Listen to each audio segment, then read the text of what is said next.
আজ আমি বানাচ্ছি রূপচাঁদ মাছের ফিশ ফ্রাই। তো প্রথমে কেটে দিয়ে পরিষ্কার করে এইভাবে ছুরি দিয়ে উপরে কেটে নিয়েছিলাম।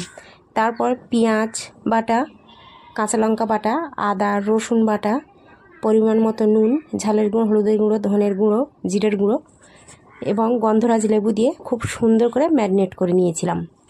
তারপর এরকম পেটে লম্বা একটা কেটে নিয়েছিলাম, তার মধ্যে দিয়েছি ধনিয়া পাতা, কাঁচা লঙ্কা, রসুন আর টমেটো। এইভাবে আমি আধা ঘন্টা রেখেছিলাম। তারপর কড়াই গরম করে কড়াইয়ে তেল দিয়ে একদম মিডিয়াম আঁচে আমি মাছটাকে ফ্রাই করে নিয়েছিলাম। তারপর যে অবশিষ্ট মশলাটা ছিল সেই মশলাটা আমি এইভাবে গায়ের উপরে ব্রাশ করে দিয়েছিলাম। এপাশ ওপাশ সময় নিয়ে ভেজে নেওয়া হয়ে গেলেই ফিশ ফ্রাই রেডি। আর এখানে যদি বুঝতে অসুবিধা হয় প্লিজ আমার বড় ভিডিওতে দেওয়া আছে, সেখান থেকে কষ্ট করে একটু দেখে নিও। আর এই যে চাটনিটা আছে, এই চাটনিটাও বড় ভিডিওতে দেওয়া আছে। সব কিছু ছোটো ভিডিওতে দেখানো বা বলা সম্ভব হয়ে ওঠে না, তো ওখান থেকে